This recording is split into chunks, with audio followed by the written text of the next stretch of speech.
Hello, my name is Brad Norton, and this is for Communications 110, my demonstration speech on how to tie a tie. And this is my audience. You can wave.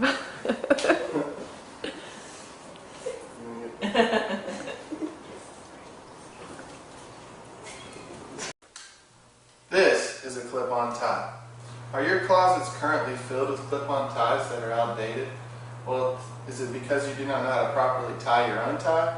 Well, today I am going to teach you how to tie your own tie so that you can do away with the clip-on ties. How many of you know that there are 85 different ways to tie a tie? Well, today I'm going to teach you one way that my grandfather taught me, the Windsor knot, also known as the full Windsor. The Windsor knot is the easiest and most symmetrical knot of ties you will see. However, first it is important to understand the history of the tie, which is typically worn for more formal purposes such as work, church, and the military.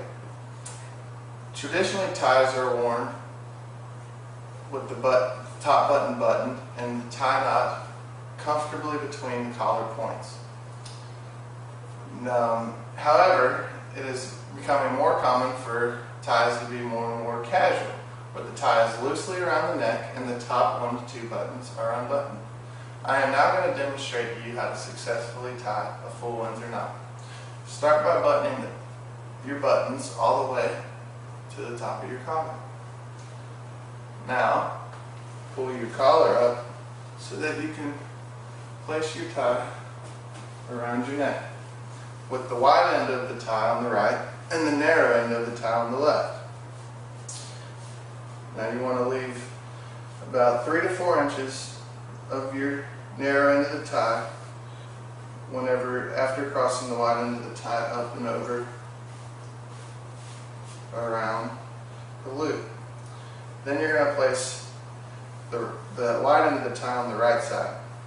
Now you're going to take the wide end of the tie, wrap it around behind the little knot, and back through the center.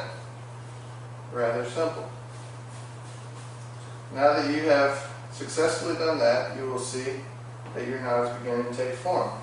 You will now take the wide end and make the face of your knot by taking it from right to left, laying it across the knot, making sure that your tie is not being wrinkled in any way to get the best result.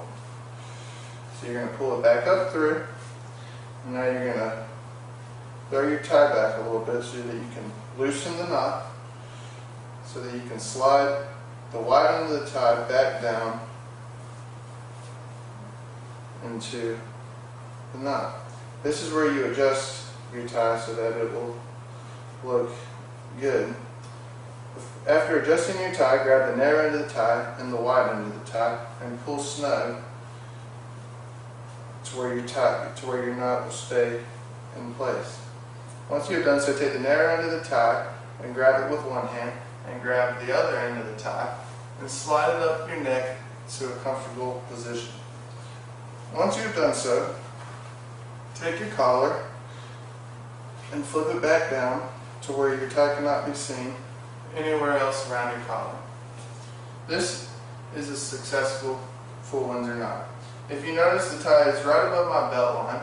That is about a proper place for a tie. It's not too long, not too short. If it is your first time trying to tie this tie, you may want to stand in front of a mirror, or you might have to retie it several times to get it the way you like. Okay. Now this is the more formal tie. Now this is the more casual tie that people are beginning to wear today, with the tie loosely around the neck and the top 2 buttons unbuttoned. This allows for a more casual look, and it works better on warm days when you get hot with the tie. I'm going to demonstrate for you one more time how to successfully tie a proper tie so that hopefully you will no longer have to wear a clip-on. So once again, make sure that your buttons are buttoned all the way to the top. Flip your collar, so the tie will be under your collar. The wide end of the tie on your right, the narrow end on your left. Cross the wide end over the narrow end, leaving about 3 to 4 inches of the narrow end. Bring the wide end up through the middle of the loop and placing the wide end on your right. Now take the right end, wrap it around the back and through the center down towards the ground, making sure you pull it tight to where the knot is hard. Still make sure that you have no wrinkles in your tie as you do so. Now take the wide end and wrap it from right to left across. As you can see, I'm forming the knot. And then bring it back up and around and pull it down.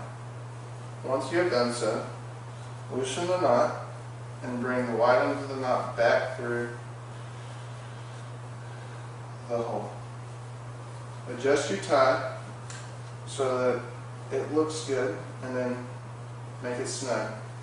Flip your collar down. Flip your collar down and snug your tie. And you should now know how to successfully tie a full Windsor knot.